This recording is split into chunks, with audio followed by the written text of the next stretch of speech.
नमस्कार मुलींनो, आज आपण इयत्ता 10वीची मराठीची 9वी कविता घेणार आहोत, जिचं नाव आहे आश्वासक चित्र आणि कवयित्री आहेत नीरजा. आता शीर्षकामध्ये तुम्ही बघा की आश्वासक चित्र म्हणजे काय. आश्वासक हा जो शब्द आहे, आश्वासक म्हणजे आश्वासन देणारं, ज्याला आपण प्रोत्साहक असंही म्हणू शकतो. तर असं स्त्री पुरुष समानतेवर आधारित अशी ही कविता आज आपण घेणार आहोत. आणि कवयित्री आहेत नीरजा. नीरजा या कवयित्रींचं पूर्ण नाव आहे नीरजा राजन धुळेकर. या कवयित्री व कथालेखिका आहे. नीरजा यांनी महाविद्यालयात असतानाच काव्यलेखनाला सुरुवात केली, पण त्या प्रसिद्ध झाल्या त्या नवोदित कवींच्या व्यासपीठांवर. अखिल भारतीय मराठी साहित्य संमेलनात त्यांनी सावित्री ही कविता वाचलेली होती आणि त्यानंतर मग वेना हा काव्यसंग्रह त्यांचा प्रसिद्ध झाला. स्त्रीवादी कवयित्री आहेत. अनेक कविता संग्रह आतापर्यंत त्यांचे प्रसिद्ध झालेले आहेत, प्रकाशित झालेले आहेत. महाराष्ट्र शासनाचा कवी केशवसूत, इंदिरा संत, तसंच भावे पुरस्कार, ताराबाई शिंदे पुरस्कार इत्यादी पुरस्कारांनी त्या सन्मानित आहेत. प्रस्तुत कविता जी आहे ती निरर्थकाचे पक्षी या कविता संग्रहातून घेण्यात आलेली आहे आणि या कविता संग्रहाला सुद्धा केशवराव कोठावळे पुरस्कार हा मिळालेला आहे. प्रस्तुत कवितेत स्त्री पुरुष समानतेचे एक आश्वासक चित्र कवयित्रीने रेखाटले आहे आणि ते चित्र प्रत्यक्षात साकार होईल असा विश्वास व्यक्त केलेला आहे. कवितेतून व्यक्त झालेला विचार हा सार्वकालिक आहे, म्हणजे भूतकाळातही तो विचार होता, वर्तमान काळातही आहे आणि पुढे भविष्य काळातही तो राहणार आहे. स्त्री पुरुष समानतेचे मूल्य रुजवणारी ही चिंतनशील कविता आहे. आपण ही कविता वाचून काहीतरी चिंतन करण्यास भाग पडतो अशी ही कविता आहे. कवयित्रीने प्रस्तुत कवितेत चित्रित केलेले स्त्री पुरुष समानतेचे मूल्य सर्व विद्यार्थ्यांमध्ये संक्रमित व्हावे आणि रुजावे या उद्देशाने पाठ्यपुस्तकात या कवितेचा समावेश करण्यात आलेला आहे. चला तर कवितेकडे. तापलेल्या उन्हाच्या आडोशाला बसून खेळते आहे एक मुलगी केव्हाची. आता इथे बघा, तापलेला हा शब्द आलेला आहे. तापलेला म्हणजे काय? गरम झालेला. ऊन जे कडक असतं ते कसं वाटतं आपल्याला? नकोसं वाटतं. मग त्या उन्हापासून आपण बचाव करण्यासाठी एखादा आडोसा शोधत असतो. आडोसा म्हणजे काय? तर आश्रय. आता हे तापलेल्या उन्हाच्या आडोशाला बसून एक मुलगी केव्हाची खेळत आहे. तापलेलं ऊन या हे जे शब्द आहे त्याचा शब्दार्थ घ्यायचा नाही आहे आपल्याला. तर तापलेलं ऊन म्हणजेच काय की कवयित्रीला असं सूचित करायचं आहे की भविष्य काळामध्ये स्त्रीच्या जीवनामध्ये जे काही संकट येणार आहे, कारण की तुम्हाला माहिती आहे की आधी आपल्या समाजामध्ये स्त्री पुरुष समानता नव्हती. पुरुषप्रधान संस्कृती असल्यामुळे स्त्रियांनासुद्धा नगण्य स्थान होतं आणि स्त्री कितीही हुशार असली तरी तिला शिक्षणाचा अधिकार दिला जात नसे. आताही या परिस्थितीमध्ये काही खूप बदल झालेला नाही आहे. म्हणून स्त्रीच्या भविष्यातील काळामध्ये ती जेव्हा संसार करू लागेल तेव्हा तिला या तापलेल्या उन्हाचा सामना करावाच लागणार आहे. म्हणजेच तापलेल्या उन्हाचा म्हणजेच भविष्यात येणाऱ्या संकटांचा आणि अडचणींचा तिला सामना करावाच लागणार आहे आणि अशा वेळेस ती आश्रय शोधणार आहे. मी पाहत राहते तिला माझ्या घराच्या झरोक्यातून. झरोका हा जो शब्द आहे, हा शब्द बघा कसा आहे, तुमच्यासाठी थोडा नवीन असेल. झरोका म्हणजे खिडकी. कवयित्री नीरजा त्या मुलीला बघत असते. ती मुलगी काय करत असते तर तापलेल्या उन्हाच्या आडोशाला बसून ती खेळत असते. आणि कोणता खेळ खेळते आहे ती पहा, चित्रामध्ये दिसते आहे. मुलगी भातुकलीचा खेळ खेळताना दिसते आहे. चित्रामध्ये पहा, खिडकीमध्ये कवयित्री पण तुम्हाला दिसते आहे. एक बाजूला एक मुलगा पण दिसतो आहे. ती मांडीवर घेते बाहुलीला, एका हातानं थोपटत तिला, चढवते आधन भाताचं, भातुकलीतल्या इवल्याशा गॅसवर. ती जी मुलगी आहे ती भातुकलीचा खेळ खेळते आहे. भातुकलीचा खेळ म्हणजे माहिती आहे तुम्हाला की लहान लहान मुलं जे आहेत, खास करून मुली ज्या आहेत, तर त्या भातुकलीचा खेळ खेळताना अगदी तल्लीन होऊन जातात. ज्याप्रमाणे आई आपली संसारात आपल्या मुलांना जोपासते, त्यांचं संगोपन करते. लहान मुलं असेल, मुलं मुली त्यांना मांडीवर झोपवते आणि स्वयंपाक देखील करते. तर आपल्या आईवडिलांसारखंच, खास करून आईसारखं मुली करण्याचा प्रयत्न करत असतात. तर भातुकलीच्या खेळामध्ये ही जी मुलगी आहे ही सुद्धा तल्लीन झालेली आहे आणि ती म्हणत असते, ती आपल्या आईसारखंच करण्याचा प्रयत्न करत असते. ती मांडीवर घेते बाहुलीला, एका हातानं थोपटत तिला. तिच्या मांडीवर बघा चित्रामध्ये दिसते तुम्हाला बाहुली, आईप्रमाणे करण्याचा प्रयत्न करते ती. आणि चढवते आधन भाताचं. आधन म्हणजे काय की आपण भात करताना काय करतो, आपण आधीच पाणी ठेवतो उकळण्यासाठी, त्याला आधन असं म्हणतात. तर चढवते आधन भाताचं, भातुकलीतल्या इवल्याशा गॅसवर. इवल्याशा म्हणजे छोट्याशा गॅसवर. इवल्याशा म्हणजे काय, अगदी छोट्याशा गॅसवर. ते चित्रामध्ये बघा, तिचा गॅस बघा कसा छोटासा आहे. आणि त्याच वेळेस बाजूला खेळतो आहे एक मुलगा. बाजूला खेळतो आहे मुलगा, हातात चेंडू घेऊन, खूप उंच उडवून चेंडू नेमका झेलतो तो हातात. मुलगी पाहत राहते कौतुकानं त्याच्याकडे. आता त्याच वेळेस दोघांचेही खेळ कवयित्री खिडकीतून बघत असते. मुलगी काय करते आहे, तर भातुकलीचा खेळ खेळते आहे आणि मुलगा काय करतो आहे, तर चेंडूचा खेळ खेळतो आहे. मुलगी पाहत राहते कौतुकानं त्याच्याकडे. अचानक बाजूला ठेवून बाहुलीला ती जवळ जाते त्याच्या. आणि त्या खेळणाऱ्या मुलाचं त्या मुलीलासुद्धा कौतुक वाटतं. असं वाटतं की या भातुकलीच्या खेळातून आपण निघावं आणि मुलगा जसं चेंडूचा खेळ खेळतो आहे ना, तर तसंच आपण चेंडूचा खेळ खेळण्यासाठी त्याच्याजवळ जावं. म्हणून ती बाहुलीला बाजूला करते आणि कोणाकडे जाते, तर त्या मुलाकडे जाते. मुलगा दाखवतो तिला आपलं कसब पुन्हा एकदा. आता कसब म्हणजे काय, कौशल्य. तो आपलं कौशल्य पुन्हा तिला दाखवण्याचा प्रयत्न करतो. म्हणजे कसा मी चेंडू असा वर फेकला आणि मग तो कसा मी नेमका हातामध्ये झेलला, असं कौशल्य त्याचं जे होतं खेळातलं, तर ते तिला दाखवण्याचा तो प्रयत्न करीत असतो. मुलगी चेंडू मागते त्याच्याकडे. तेव्हा तो हसून म्हणतो, तू भाजी बनव छानपैकी पाल्याची. ती म्हणते, मी दोन्ही करू शकते एकाच वेळी, तू करशील? इथे बघा, ती मुलगी जेव्हा मुलाकडे चेंडू मागायला जाते तेव्हा त्या मुलाला थोडं असं वाटतं की मुलगी काय खेळू शकणार आहे आपल्यासारखं. तिला चेंडू उंच उंच उडवून झेलता येणार आहे का? मुलगी काही आपल्यासारखं करू शकणार नाही. म्हणून तो थोडा तिला हिणवण्याचा प्रयत्न करताना दिसून येतो आणि म्हणतो काय तिला, तू भाजी बनव छानपैकी पाल्याची. पाल्याची म्हणजे पालेभाजी आपण करतो ना स्वयंपाक करताना, तर ती पाल्याची भाजी कर. म्हणजेच काय की तू स्वयंपाक करते आहे, तर तुझं काम काय आहे, स्वयंपाक करण्याचंच आहे. चेंडू वगैरे खेळण्याचं काही तुझं काम नाही आहे, तू आपलंच काम कर. मुलगी पण त्याला आत्मविश्वासाने म्हणते, मी दोन्ही करू शकते एकाच वेळी. मी स्वयंपाकही करू शकते, पाल्याची भाजी पण बनवू शकते आणि मी तुझ्यासारखं चेंडू पण खेळू शकते. हे बघा, या वाक्यातून त्या मुलीमध्ये असलेला जो आत्मविश्वास आहे तो दिसून येतो. तू करशील का? मी तर करू शकते, पण तू करशील माझ्यासारखं?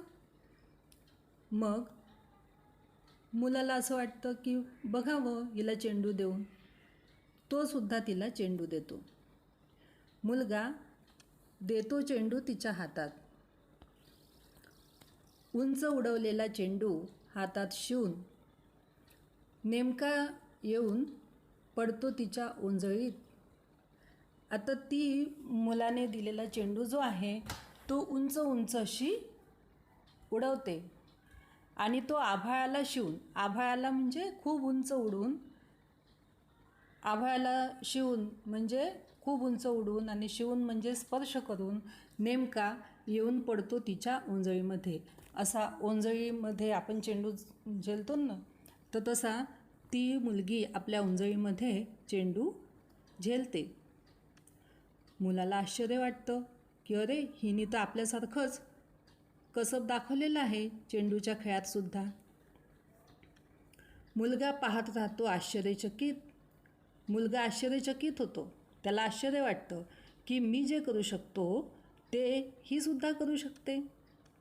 तशी हसून म्हणते ती, आता तू, मी तर करून दाखवलेलं आहे माझं काम, मी तर माझं कसब दाखवलेलं आहे.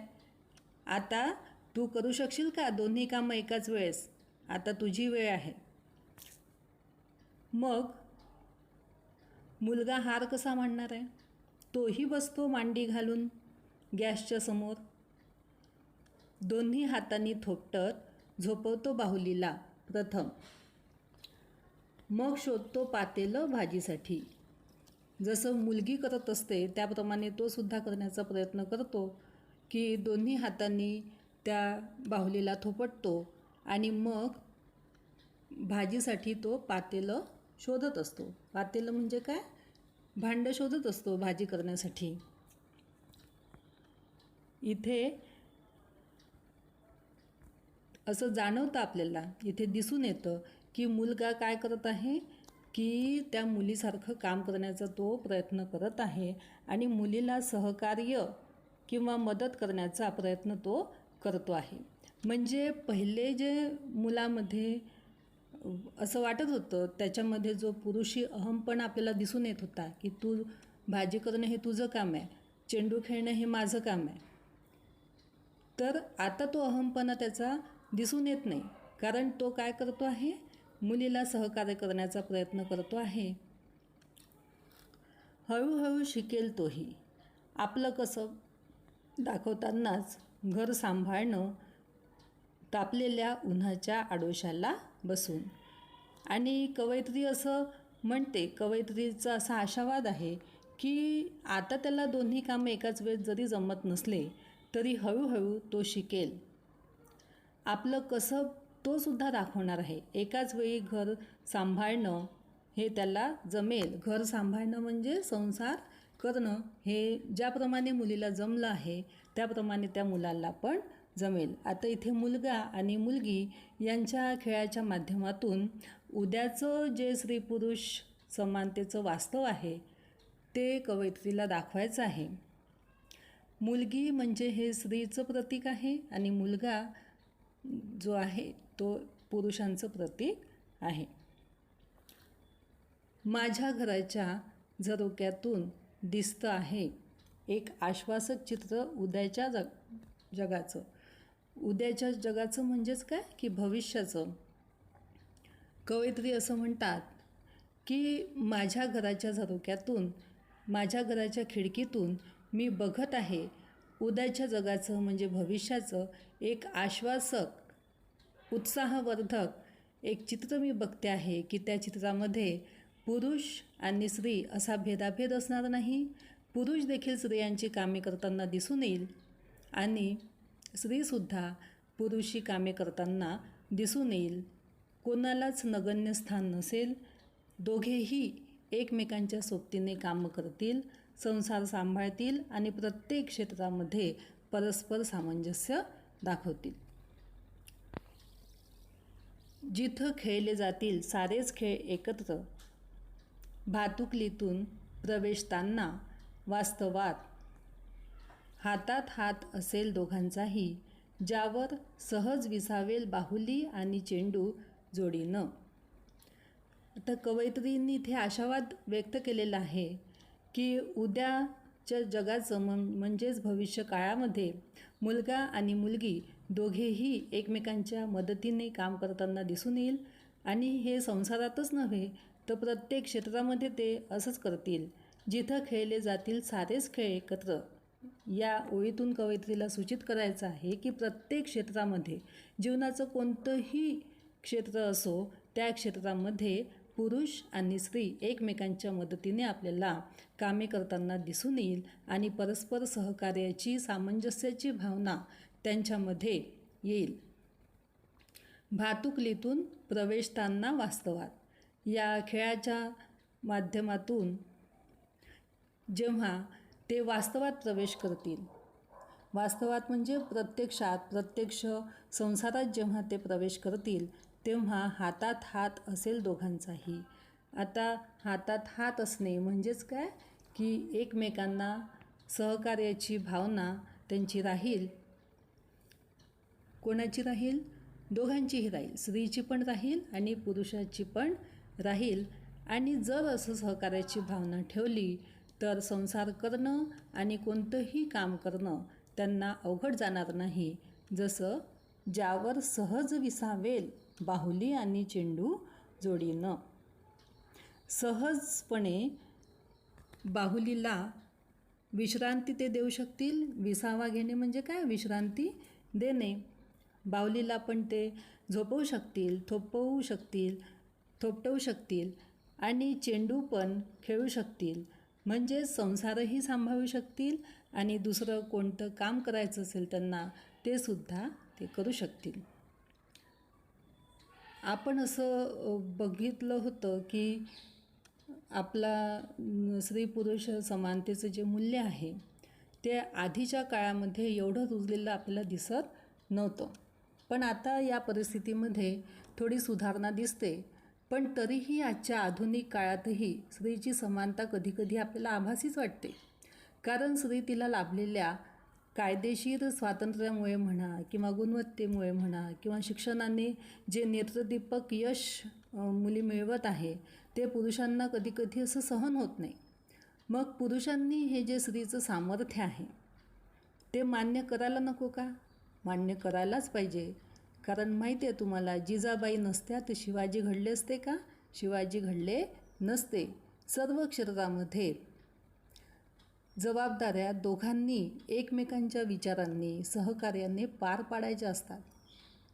हे आज जरी नसलं तरी उद्या म्हणजेच भविष्यात नक्की बघावयास मिळणार आहे, असा आशावाद कवयित्रीने व्यक्त केलेला आहे.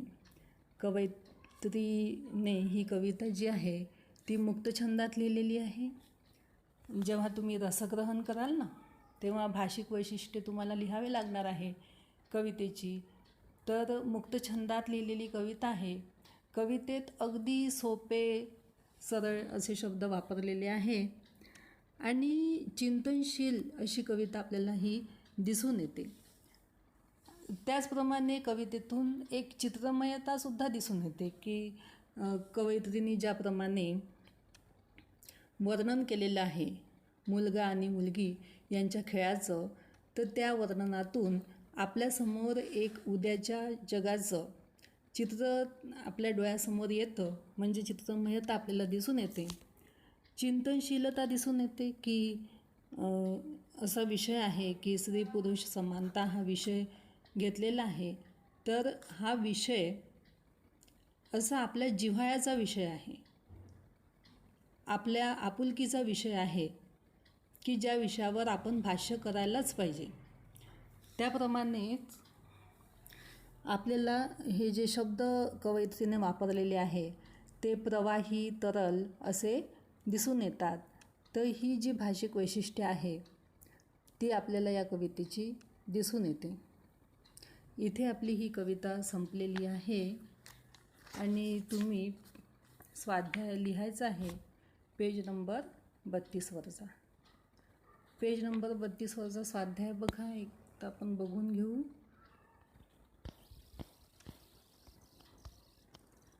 कवितेचा विषय बघा.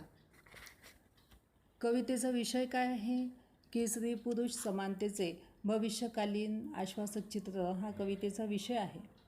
कवितेतील पात्र कोणते आहे सांगा तुम्ही? बरोबर, मुलगा आणि मुलगी आहे. कवितेतील मूल्य काय आहे की स्त्री पुरुष समानता हे मूल्य आहे. आश्वासक चित्र दर्शवणाऱ्या ओळी कोणत्या आहे? तर भातुकलीतून प्रवेशताना वास्तवात हातात हात असेल दोघांचाही, किंवा सहज विसावेल बाहुली आणि चेंडू जोडीनं, ह्या ज्या आश्वासक चित्र दर्शवणाऱ्या ओळी आहे ह्या आहेत. त्यानंतर खालील शब्दसमूहांचा तुम्हाला समजलेला अर्थ लिहा. तापलेलं ऊन. तापलेलं ऊन म्हणजे शब्दार्थ घ्यायचा आहे का? नाही. तर तापलेलं ऊन म्हणजेच काय की मुलीच्या जीवनामध्ये भविष्यात ज्या काही संकटे आणि अडचणी येणार आहेत, तर त्याला कवयित्रीने तापलेलं ऊन असं म्हटलेलं आहे. म्हणजे तापलेलं ऊन म्हणजे भविष्यातील संकटे किंवा अडचणी. आश्वासक चित्र म्हणजेच काय? स्त्री पुरुष समानता प्रत्यक्षात येईल असं आश्वासन.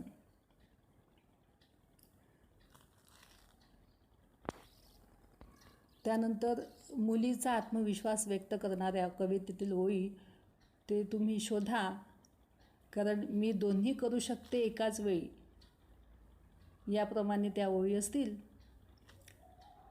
चौथं बघा की चौकट पूर्ण करा. कवयित्रीच्या मनातील आशावाद.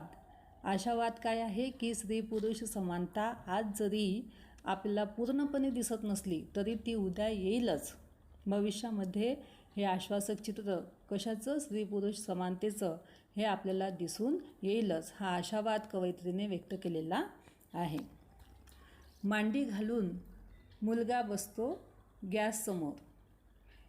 या घटनेतून किंवा विचारातून आढळणारा व्यक्तीचा गुण कोणता आहे? तर सहकार्य किंवा मदत करण्याचा आहे. आणि भविष्यात असं आपल्याला करताना दिसून येतील. मुलेसुद्धा मुलीची कामे करताना दिसून येणारच आहे. आणि अशा विचारांचं आपण स्वागतही करायला पाहिजे. मी दोन्ही करू शकते एकाच वेळी. मुलीचा आत्मविश्वास जाणवतो. विचारातून आढळणारा गुण कोणता आहे? तर आत्मविश्वास तुम्हाला लिहिता येईल. आणि जिथे खेळले जातील सारेच खेळ एकाच वेळी, इथे परस्पर सहकार्य, समंजसपणा हे गुण दिसून येतात. त्यानंतर रसग्रहण तुम्हाला करायचं आहे. तर रसग्रहणामध्ये 3 मुद्दे अपेक्षित आहे. आधीच मी तुम्हाला सांगितलेलं होतं 9वीत असताना की रसग्रहणामध्ये सगळ्यात पहिला मुद्दा काय असतो? आशय सौंदर्य, मग काव्य सौंदर्य, मग काय असतो तिसरा मुद्दा? भाषिक वैशिष्ट्ये. पहिला मुद्दा आशय सौंदर्य की ज्यामध्ये कवितेचं नाव आलं पाहिजे, त्यानंतर कवयित्रीचं नाव आलं पाहिजे, मध्यवर्ती कल्पना जी आहे कवितेची तीसुद्धा यायला पाहिजे. त्यानंतर काव्य सौंदर्य. काव्य सौंदर्यामध्ये ज्या कोणत्या ओळी तुम्हाला दिलेल्या असेल त्या ओळीचा अर्थ पूर्णपणे तुम्ही लिहिला पाहिजे. आणि भाषिक वैशिष्ट्ये मी आत्ताच तुम्हाला सांगितलेली आहे की मुक्तछंदातली कविता आहे. कवितेची भाषा सोपी सरळ आहे. कविता कशी आहे? चिंतनशील आहे. त्यानंतर कवितेत चित्रमयता आपल्याला दिसून येते. हे सगळी कवितेची भाषिक वैशिष्ट्ये आहे. तर इथे आपली ही जी कविता आहे ती संपलेली आहे आणि तुम्ही या कवितेचा स्वाध्याय सोडवालच असा माझा आशावाद आहे. इथे मी तुमची रजा घेते.